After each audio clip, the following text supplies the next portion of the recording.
Bismillahirrahmanirrahim. Kemarin sudah sedikit dibahas tentang surah Alam-Nasyrah, bahwa surah Alam-Nasyrah ini punya 3 nama. Yang paling populer ya Alam-Nasyrah itu. Kadang disebut Al-Insyirah, kadang disebut Asy-Syarhu. Ini termasuk surah Makkiyah, 8 ayat, 27 kalimat dan 102 huruf. Di antara fadilah atau keutamaan membaca surah Alam-Nasyrah ini adalah dengan istiqomah baik di dalam sholat maupun di luar sholat. Orang yang istiqomah dengan Alam-Nasyrah, insya Allah segala kesulitan yang ia hadapi, baik dalam urusan rezeki, urusan keluarga, urusan kesehatan, urusan di masyarakat, insya Allah akan dimudahkan oleh Allah bagi kita yang istiqomah dengan Alam-Nasyrah. Dan ada nasihat dari para pendahulu-pendahulu kita, ketika kita sholat qobliyah subuh itu setelah Fatihah, selain yang kita baca surah Al-Kafirun dan Al-Ikhlas, maka sesekali diselingi dengan rakaat pertama setelah Fatihah Alam-Nasyrah, kemudian yang kedua Alam-Tara. Insya Allah dijauhkan atau insya Allah Allah karuniakan kesehatan untuk kita.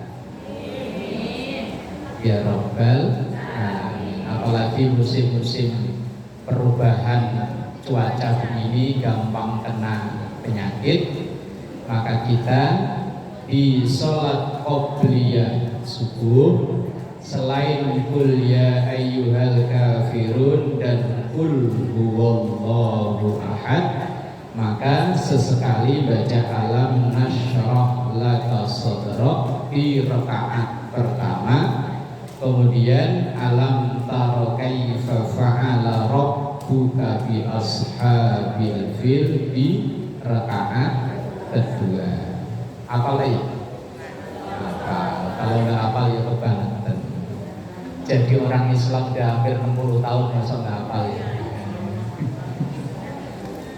Iya, jadi orang Islam udah kan 50 tahun kan? Iya. Apa baru 20 tahun? Kemarin itu tentang fadilahnya surah Alam-Nasyrah. Insya Allah dimudahkan dalam segala urusan kita.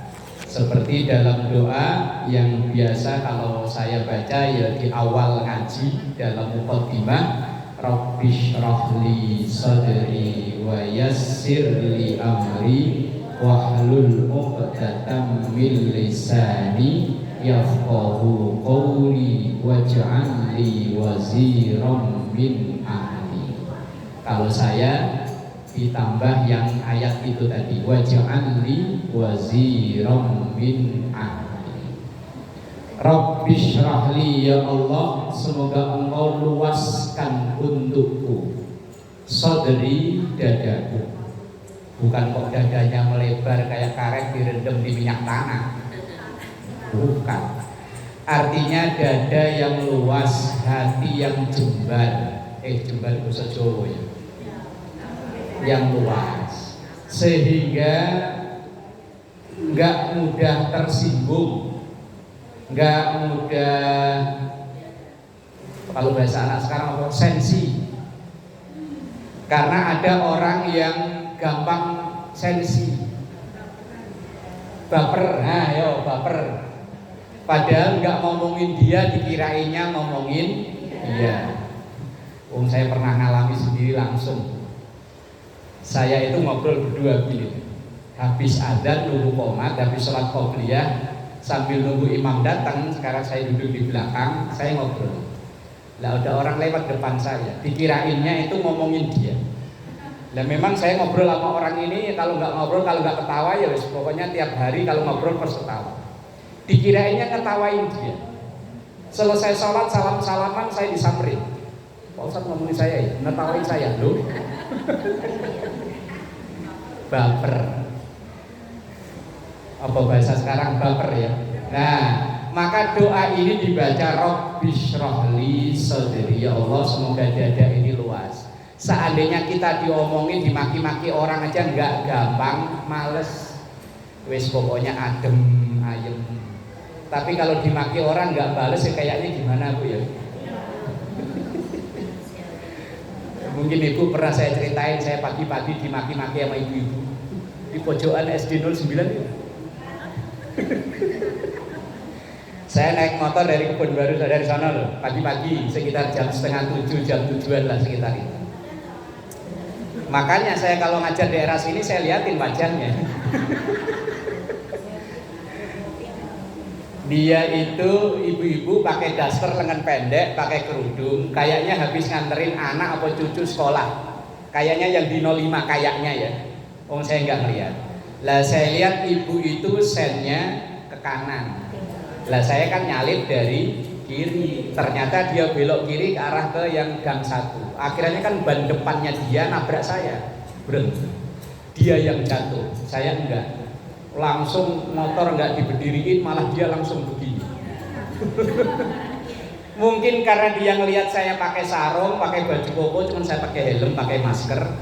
Dan kemudian bapak naik motor nggak lihat-lihat. Begitu ngelihat saya pakai sarung, dasar Ustadz PA.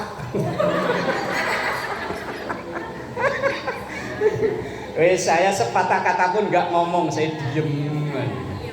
Kemudian Pak Ogah itu yang biasa ngatur itu kan lagi makan di warung depannya yang madep sono. Dia keluar, Bu, perhatiin dong itu motor ibu sennya kemana, ibu belok kemana. Langsung motor diberdiri, langsung pergi, dia minta maaf, ya enggak, apa-apa ya enggak. Dalam hati saya, alhamdulillah pagi-pagi dapat sarapan mayan. Lah kita baca Rabbi shrahli sadri. Dalam sehari-hari masalah itu kan ada aja ya, entah dalam keluarga, entah dalam masyarakat, entah dalam ini loh, entah dari satu pengajian, mungkin ibu-ibu yang aktif di PKK, aktif yang ngitungin anakan nyamuk. Ngitungin anakan nyamuk apa namanya? Jumantik. Ya kadang temen itu kan ada aja yang nggak seide dengan kita kan ya. Kita pengennya ngalor, dia pengennya ngidul, akhirnya ayel-ayelan. Lah kalau nggak luas dadanya ngambek. Sama-sama di majelis taklim ini bisa jadi yuk. Pengennya yang satu pengennya hijau, yang satu pengennya merah. Akhirnya karena nggak satu pilihan, akhirnya ngambek bubar. Pernah ada kejadian majelis taklim tahun 2017 bubar.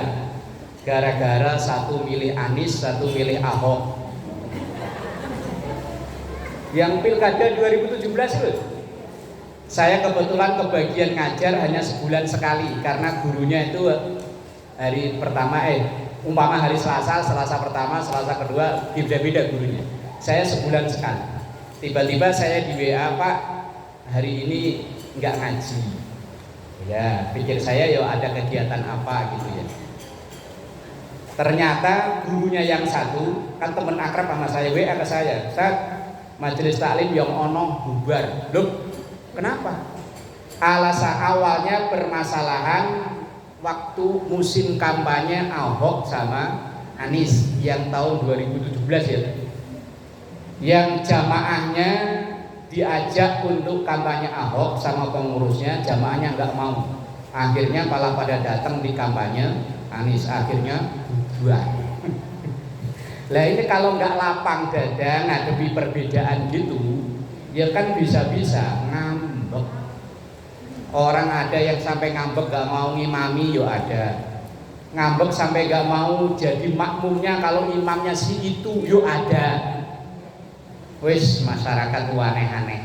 Lah maka doanya ya Rabbish rohli sodri, ya Allah jembar luaskan dada ini biar kalau ada yang berbeda kita mau terima, lego, nggak gampang ngambek. Kalau ibu apa tadi bahasanya bu? Sensi, baper, nggak gampang baperan. Lah di ayat yang pertama, alam nashrah laka sadrak. Itu artinya apakah, lam tidak, apakah tidak. Nashrah kami luaskan, laka untukmu sadraka dadamu. Kalau bahasa begini Muhammad, udah tenang aja, masalahmu itu banyak, maka aku luaskan dadamu.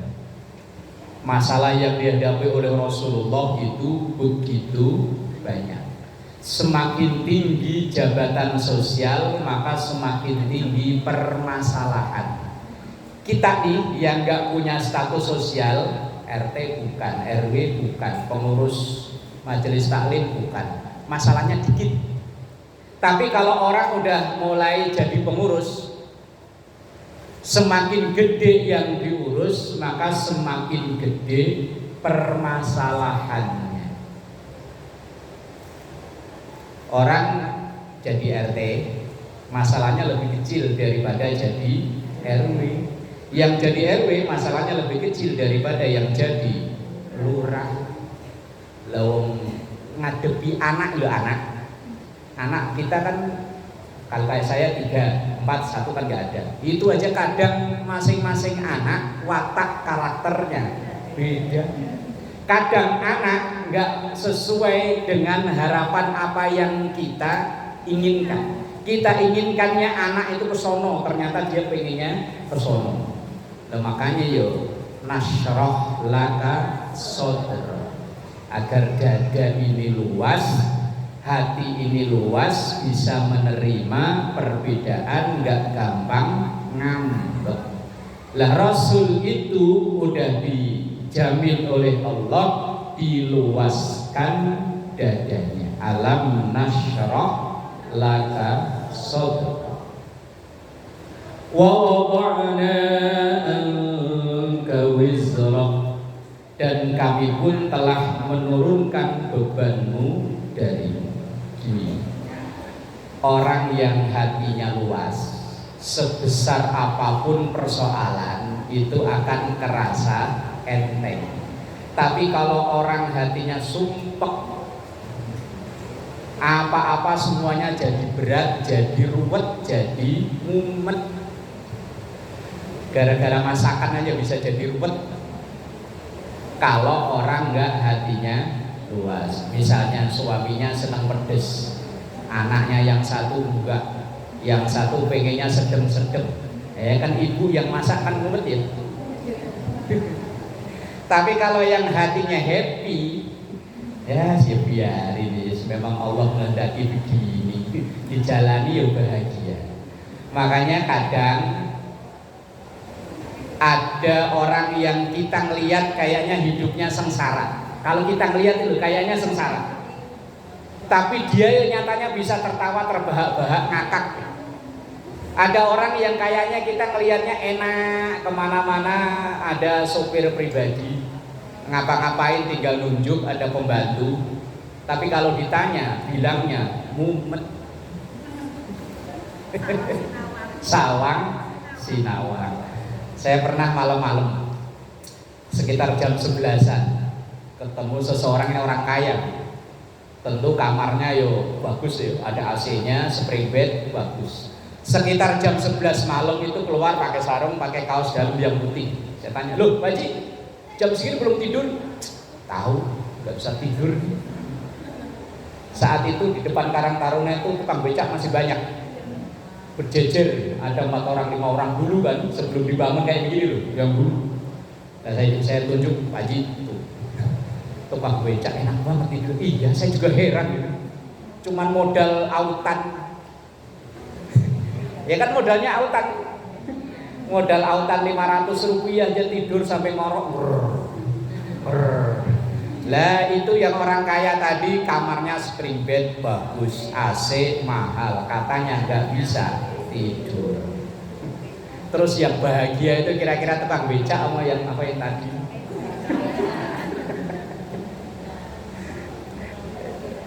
Kadang uniknya, lihat orang hidup itu kadang unik.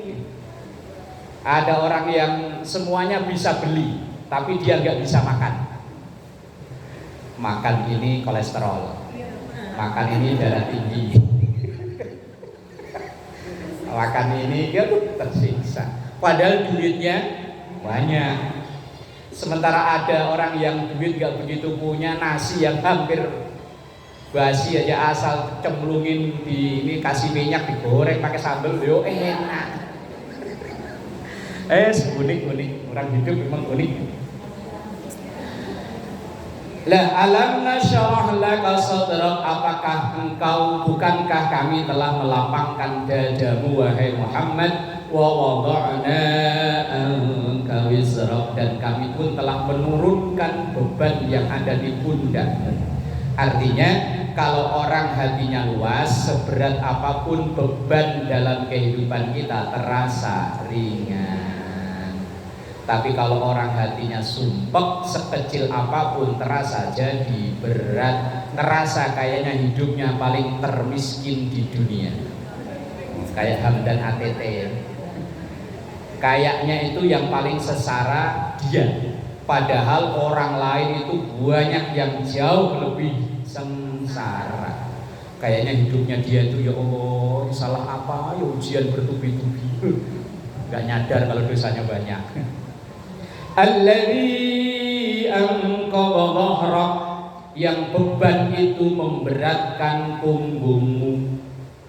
Kalau dalam konteks ini, dulu awal Rasulullah itu berdakwah begitu berat luar biasa karena tantangan dari orang-orang kaya. Sementara awal-awal yang masuk Islam rata-rata mayoritas orang miskin. Tetapi seiring berjalannya waktu, beban perjuangan Rasulullah terkurangi dengan masuk Islamnya para tokoh. Awalnya yang cukup meringankan beban Rasulullah adalah ketika Umar bin Khattab masuk Islam. Dulu awal-awal Islam ini Rasulullah itu kalau dakwah kan dari rumah ke rumah. Kalau sekarang ada jamaah tabligh yang biasanya nginep di musola ini, nginep di masjid ini gitu. Itu kan dakwahnya dari rumah ke rumah. Biasanya kalau menjelang asar 2:30 dia keliling. Ayo Pak, yang muslim, bentar lagi asar, siap-siap sholat asar. Nah dulu Rasulullah itu dakwahnya dari rumah ke rumah, masih sembunyi-sembunyi. Tapi begitu Umar bin Khattab masuk Islam, terkenal jagoan dari kaum Quraisy, kemudian Umar ngomong, ya Rasul, ajaran ini ajaran benar, ini ajaran baik, kenapa harus sembunyi-sembunyi? Ayo kita keluar. Rasulullah awalnya, tapi tantangan kita berat Umar. Tenang ya Rasul, orang Quraisy kalau yang pengen istrinya jadi janda, anaknya jadi yatim, silahkan ngalang-alangi, saya maju ke depan bawa pedang. Umar itu terkenal orang yang tadi keras. Pokoknya prinsipnya kalau hijau ya hijau, kalau merah ya merah. Sekarang kan banyak keluarnya hijau, dalamnya kayak semangka. Kalau Umar enggak, pokoknya putih ya putih, hitam ya hitam. Nah itu Umar. Nah beban Rasulullah untuk dakwah itu mulai terkurangi, udah mulai enteng ketika Umar masuk Islam. Itu maksudnya alladzi anqadha dhahrak, beban yang kau pikul Muhammad udah mulai ringan. Awalnya ketika Umar masuk Islam, kemudian ditambah lagi tokoh-tokoh yang lainnya, misalnya seperti Khalid bin Walid mulai masuk Islam, maka perjuangan Rasulullah mulai ringan. Kadang kita membangun masyarakat yang begitu. Misalnya awal majelis taklim Majma'ul Muslimin dibangun, mungkin Bu Haji sendirian ya, nah, sendirian. Tapi kesini ada yang bantu. ada yang bantu, ada yang bantu, akhirnya bisa terasa ringan. Rasulullah dulu ya sendirian, kemudian dibantu, kemudian terasa ringan. Alladzi anqadha dhahrak wa rafa'na laka dzikrak, dan kami tinggikan sebutan namamu, dzikraka bagimu. Artinya perjuangan Rasulullah diapresiasi oleh Allah, namanya diabadikan. Setiap nyebut nama Allah ya gak lupa nyebut nama Rasulullah. Setiap kali adzan setelah asyhadu alla ilaha illallah ya lanjut asyhadu anna Muhammadar Rasul. Di situ disebut nama Allah, di situ disebut nama Rasul. Itu di pintu Allah Muhammad.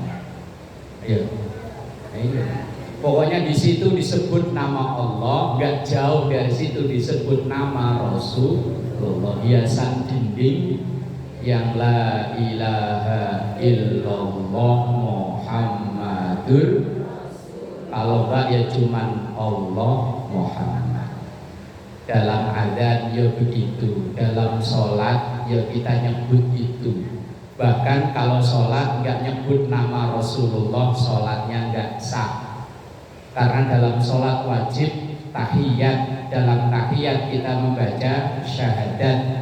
Kemudian dalam tahiyat wajib membaca sholawat. Tentu di situ disebut nama Nabi Muhammad. Itu apresiasi Allah kepada Rasulullah karena perjuangannya yang berat. Lah orang yang mengawali perjuangan namanya diabadikan. Yang memerdekakan atau yang memproklamirkan kemerdekaan Indonesia ini Soekarno, Hatta. Sekarang asal orang nemu gambar dua orang itu yakin semuanya seneng. Nah, iya kan? Ini loh. Jangankan kita yang orang dewasa, anak umur 5 tahun nemu gambar Pak Karno sama Pak Hatta yang backgroundnya warna merah, seneng. Oh, penyakit pusing-pusing, puyeng-puyeng itu kalau ditempel pakai itu blek, hilang. Perut agak mulus-mulus dikit itu kalau dikasih obat pusing, obat segala macam penyakit yang manjur. Coba kalau Pak Karno, Pak Hatta dulu nggak berjuang mati-matian memproklamirkan Indonesia, nggak mungkin nama gambarnya itu dipasang di duit. Kita paling mentok di buku Yasin ya. Mengenang almarhumah 40 hari almarhumah siapa gitu. Orang yang berjuang itu namanya akan tetap abadi walaupun beliaunya sudah wafat puluhan bahkan ratusan tahun. Jenderal Sudirman, kalau melihat wajahnya ya biasa-biasa aja ya, cakep-cakep mat ya enggak ya. Masih muda meninggal. Tapi sampai sekarang nama kota-kota besar di Indonesia ini yang jalan protokol hampir semua, mulai dari ujung barat Aceh sampai ujung timur Papua sono, asal jalan protokol namanya Jalan Jenderal Sudirman. Itu karena perjuangannya. Itu bisa dipaham dari ayat wa rafa'na laka dzikra. Memang tekstualnya ayat ini ditujukan pada Rasulullah, tapi kontekstualnya ya untuk semua orang yang mau berjuang, namanya akan selalu dikenang. Walaupun orangnya udah nggak ada, misalnya yang mewakafkan untuk musola ini, orangnya masih ada? Udah nggak ada. Walaupun beliau udah nggak ada, walaupun mungkin nggak disebut namanya, setiap ada orang yang sholat di sini, ada yang ngaji di sini, orang yang mewakafkan tanah ini akan dapat transferan pahala. Maka ya warofa'na lakadik, atau dalam bunyi hadis begini, man sanna sunnatan hasanatan falahu ajruha wa ajru man amila biha. Orang yang mengawali kebaikan, maka orang itu akan dapat transferan pahala dari kebaikan setiap orang yang melakukan itu. Ini majelis taklim Majma'ul Muslimin ini pertama kali ada wajib ya. Mungkin nama teman siapa gitu. Iya, setiap ada yang ngaji, wajib dapat nih. MLM-nya dapat nih. Ibarat bisnis MLM nih. MLM tahu gak sih? MLM itu multi level marketing. Maka orang yang pertama ini akan selalu dapat dari bawahnya itu terus selama ini masih ada. Orang yang mengawali, makanya dulu guru saya termasuk beliau bilang begini, kalau punya anak jangan sampai bisa baca Fatihah, bisa bacaan-bacaan sholat dari orang lain, harus dari kamu sendiri, dari bapaknya, dari emaknya. Masalah nanti ilmu-ilmu yang lain dari orang lain silahkan, tapi baca Fatihah ajarin sendiri. Walaupun misalnya kita nggak begitu pinter, serapopo, pokoknya anak kita itu bisa bacaan Fatihah dari kita. Karena setiap nanti anak kita baca Fatihah, kita yang ngajarin dapat transferan. Lah kalau anak kita ngajari lagi kan transferannya makin banyak. Maka orang pertama itu namanya akan warofa'na laka. Tapi sebaliknya, man sanna sunnatan sayyi'atan falahu wizruha wa wizru man amila biha. Orang yang mengawali keburukan, umpama di gangan sini itu dulu nggak ada majelis gosip, saingannya majelis taklim kok. Lah kemudian kebetulan depan rumah itu ada pohon mangga gede, terus dibikinin bale-bale gitu. Nah, kalau perlu disediain dispenser, bisa buat ngopi, ngeteh. Kemudian ayo ibu-ibu daripada nganggur ngumpul sini, banyak bahan-bahan baru untuk dibicarakan. Alias majelis gosip. Lah majelis itu kok berkembang makin banyak jamaahnya. Maka orang yang pertama ngebangun juga dapat transferan dosa. Umpama anak kita itu kan bersih, suci, enggak apa-apa. Lah kemudian anak kita itu bisa ngomong jorok, bisa berbuat baik, kok niru dari kita. Wah, wis kita yang dapat transferan dosa. Iya. Itu warofa'na laka dzikra. Orang kalau tekstual ayatnya ini ditujukan ke Rasulullah, tapi konteksnya ya untuk kita semua yang mau berjuang, kemudian nama kita akan diabadikan dan terus dikenang dan didoakan. Tapi yang namanya orang berjuang itu gak ada yang enak. Kadang tantangan itu ya malah bukan dari orang jauh, dari orang dekat. Ngapain sih bikin begitu, ngabisin duit, ngabisin tenaga, mendingan di rumah rebahan. Tantangan itu berat. Rasulullah itu tantangannya yo berat. Kalau kita baca biografi para pendiri pondok pesantren terbesar di Jawa dan sekitarnya, itu taruhannya nyawa taruhan. Saya pernah diundang ceramah di Kojem, tahu Kojem? Kalau ada ngomong Kojem pada senyum itu. Samping kecamatan Cilincing itu. Konon katanya kan tempat orang jualan serabi situ ya. Awalnya saya diundang itu bener nih di situ. Iya bener. Ya udah, pas sampai harinya saya datang karena saya masuk ke situ kan baru sekali. Begitu datang, sepanjang jalan itu yang pakai baju yang pada nanggung semua ini.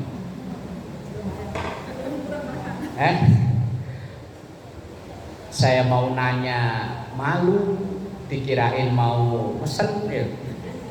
Nggak nanya, wong nggak tahu alamatnya. Akhirnya karena malu langsung aja. Ternyata tembus laut. Balik puter sih. Mana ya tempatnya ini yo.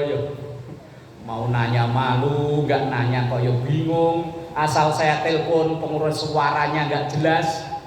Akhirnya ada laki-laki 2 orang, serem lah pokoknya, tato seabrek-abrek. Tapi alhamdulillah begitu saya tanya, Mas permisi, kalau alamat ini mana? Oh ayo Pak, saya anter. Yo padahal pakai tato seabrek-abrek. Nah begitu saya nyampe tempat, acara selesai. Nah temen yang undang ini cerita, saya pertama kali bangun musola di sini taruhannya nyawa. Pernah mau pulang, dia tinggal rumahnya di Kalibaru, cuman bangun musola di tengah-tengah tempat begituan ini, di pojok. Pernah mau pulang, motornya ban depan hilang. Karena motornya kan smash butut, mau dicolong semuanya, dijual ya enggak. Ini akhirnya ban depannya yang hilang. Saya pulang Pak, ini leher celurit di sini udah sering. Ya Allah, kalau saya mau udah ngeper ini Pak. Orang Sulawesi, teman saya orang Sulawesi, beraninya luar biasa. Alhamdulillah sekarang itu udah maju TPA jalan. Dia saya tanya harapanmu bangun apa? Kalau ibunya saya nggak ada harapan Pak. Tapi yang anak-anaknya yang kecil-kecil itu, yang lahir di lingkungan situ, yang orang nganggepnya kan tempat kotor ya. Tapi dia berkeyakinan bahwa anak-anak itu nggak dosa. Siapa tahu dengan anaknya bisa ngaji, bisa baca Quran, ngerti hukum agama, akhirnya bisa menyadarkan ibunya. Kalau emak-emaknya walah wis berat. Tapi perjuangannya yang luar biasa, taruhannya nyawa. Lah kalau kita kan paling taruhannya hanya mulut tetangga ya. Iya, mulut tetangga, kalau dia taruhannya nyawa. Dia modal sendiri, ngumpulin duit sendiri, jualan susu kedelai. Jualan susu kedelai, istrinya ngajar, ngumpulin buat bangun musola di tengah-tengah yang orang nganggepnya tempat begitu. Tapi sekarang alhamdulillah santri-santrinya yang ya dalam tanda kutip anaknya maknya yang begitu, ya ada 1-2 orang yang mulai insaf, mulai berhenti dari kerjaan itu, pindah dagang yang lain. Ya memang perjuangan itu enggak mudah. Berjuang awal enggak mudah, melanjutkan ya sama enggak mudah. Insyaallah ayat fa inna ma'al usri yusra dilanjutkan pertemuan berikutnya. Wallahu a'lam bishawab. Al-Fatihah.